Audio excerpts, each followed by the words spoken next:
Ravensburger should absolutely make Lorcana artist proofs. What are artist proofs?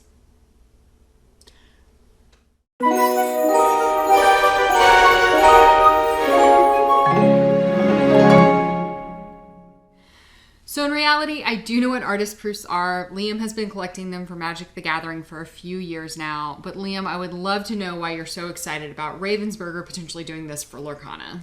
So I have 3 big reasons why artist proofs for Lorcana would be such a tremendous add to the game. Before I get there though, I do need to explain what they are, how they came about, and explain to everybody why they're so special. So artist proofs look like a normal card on the front. They have the normal card art, but on the back, they're blank. This is either because the company didn't print anything on the back, or in the case of Magic, they left that rear piece of cardboard off to leave the blank or the back completely white. Some people like to collect artist proofs blank. However, what makes them really special is that the white backs oftentimes serve as a blank canvas for artists to create original artwork on.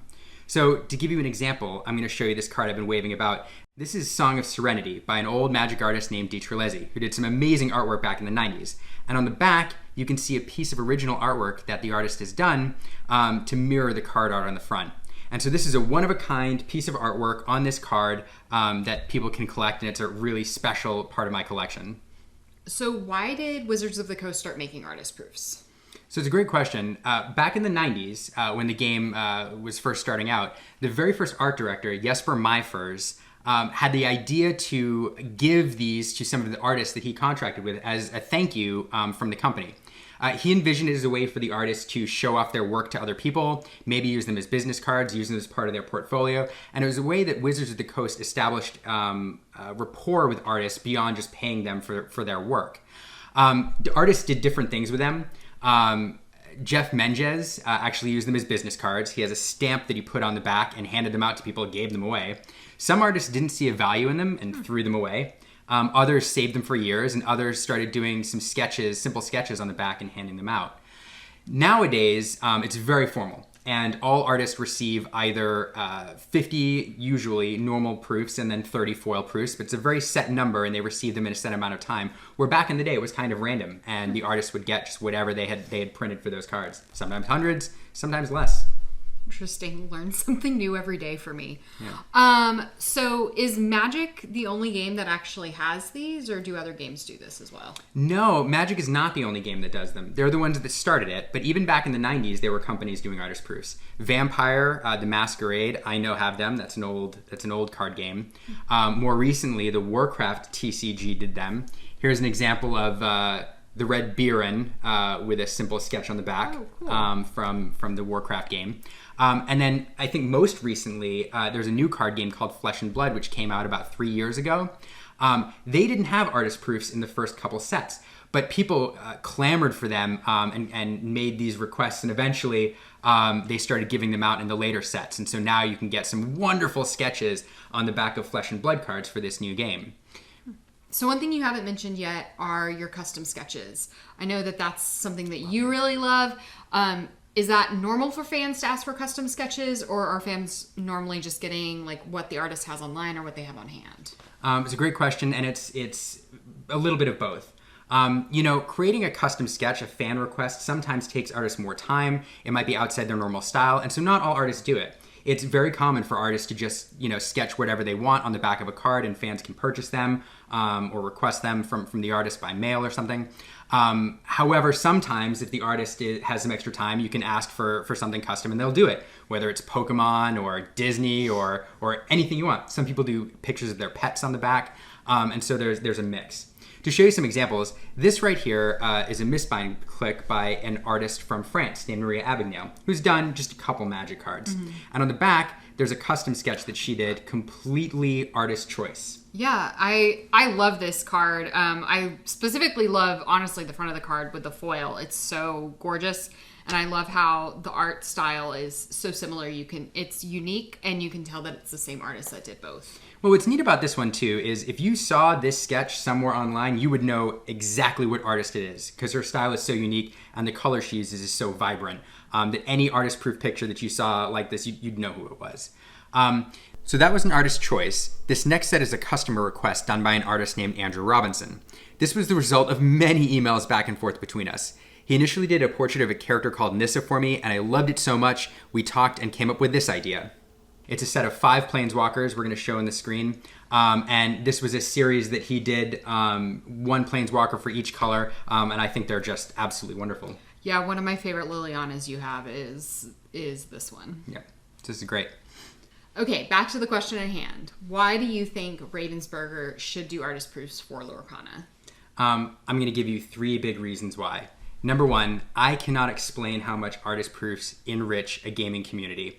Artist proofs are a means for a fan to connect with the artist and for artists to connect with their fans. Whether it's meeting the artist at a convention, writing them by mail, email, normal mail, connecting with them on social media, supporting them on Patreon, it gives you a vehicle to connect with an artist and to request something special from them. And it's a way for artists to connect with their fans. It creates a relationship where none might exist before. And consequently, each artist proof has a story. Mm-hmm. One of my friends who collects recently said, every one of his cards has a story. Sometimes it's as simple as he talked to their agent, and sometimes it's, I got an artist to add me on Pokemon Go when I asked for a custom Pokemon sketch card. And I can tell you it is that special. The second reason is, artist proofs are a way for Ravensburger or any gaming company to show appreciation to their artists. Sometimes they bring in established artists to do some of these pieces, and sometimes artists may be just starting their careers. So whether it's an established artist that Ravensburger wants to strengthen the connection with, or whether it's a new artist who would be so excited to get this token of appreciation from the company, it creates a sense of community with the artist and the company that otherwise wouldn't be there. The third reason is it adds a whole other collectible aspect to this game.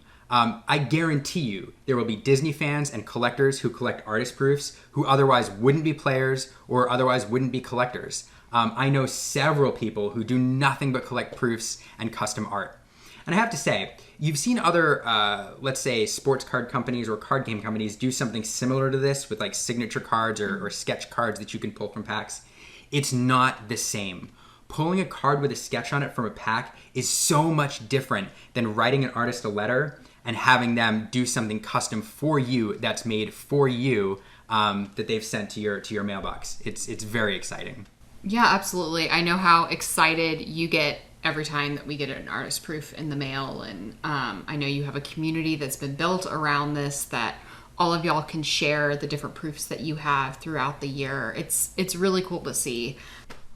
So something I don't think I know is, do you have any Disney themed artist proofs? I have one. This was an artist choice from a wonderful artist named Alan Pollock, who did magic art back in the 90s and is no longer doing magic art, but you should look him up on Instagram. He's wonderful. He did Sally on the back of a Nightshade Assassin. Oh, I have seen this one before. Yeah, he thought it matched the card art, and it was really neat. I'm going to show you one other set, though, up on the screen. These are not mine, but they're a friend of mine. These are Cinderella-themed sketches. And this is Gus Gus. We can't see now, but this is Gus Gus with a sword and armor, and it's pretty adorable. Oh, I'm excited to see that one when I do the editing of this video. Okay, so I know you have a huge variety of different artist proofs. Can you go through some of the mediums that artists use to create these proofs? It's a great question. All sorts. You'll see everything from on the basic end, pencil and ink sketches, to charcoal, to acrylic, to gouache, to oils. It's everything. But what's more fun than just the materials is the different styles. It's amazing how with a few different mediums, you can look at a proof and tell exactly which artist it is because of the style they paint in. For example, this is Bridget Roca. I can tell her card art every single time because it's all very similar and it's all beautiful, the greens and the blacks and the way that the art comes together. This one here is Randy Asplin Faith. I always know it's him because the level of detail in the proof is just incredible. This one is Margaret Organ Keene. Watercolor in pencil, very, very unique and just wonderful. And I could go on and on and on. But the variety is endless. So if anyone watching this wants to learn more about proofs, where can they go? I'll give you a few resources. First, there's a wonderful Artist Proof 101 article that an agent named Donnie Kaltrader wrote on Hipsters of the Coast, his website. We'll link it down below. You should go there. The second place, there's a couple really good Facebook groups. If you search Artist Proofs, you'll find them.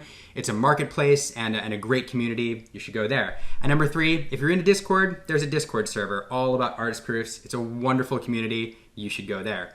The other thing I would argue you should do is start engaging with the Lorcana artists themselves.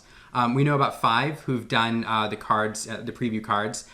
Nicholas Cole, John Lauren, Marcel Berg, Simon Galiso Sabaya, and Luis Huerta. I probably messed up a couple pronunciations, but these are wonderful artists, all of them whom are pretty established. You can find them on social media and start establishing a connection with them. I can't tell you how exciting it is when you have a relationship with an artist and you see a new card set come out and you see that artist on it. It's very neat to open a pack and be like, oh, it's a brand new Nicholas Cole. It'd be wonderful. So what is your favorite proof that you own? That's a tough one. It probably changes day to day, but I think it is this one. This is a diptych that was done by Jesper Myfers, Magic's first art director, and his wife, Julie Myfers. On the front, you'll see these are some old cards from the Dark, a very old Magic set. And on the back, it's a painting of Nissa and Chandra, 2 characters from Magic, and they're holding hands. In the storyline that was around for a while, they had a relationship, and it may or may not exist anymore, but I thought it would be neat to create a piece to celebrate that. So it was a way to get a custom piece of artwork done on Magic cards that told a story by some amazing artists, and this is why Artist Proofs are such a wonderful thing. And Ravensburger, you would be silly not to include them in Lorcana. Do it. For those of you who are still here, if you haven't already, please like or subscribe below. Also, drop us a comment. We love hearing from you. Thank you so much to our 36 subscribers. Many of you who have been with us since the beginning. We really appreciate your support. You know who you are. And we look forward to seeing you all again soon. Bye.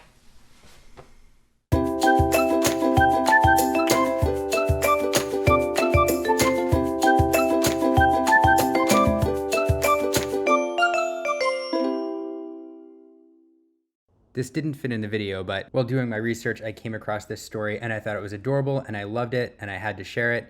And now it's my mission to hunt down one of these cards that's been modified on the front.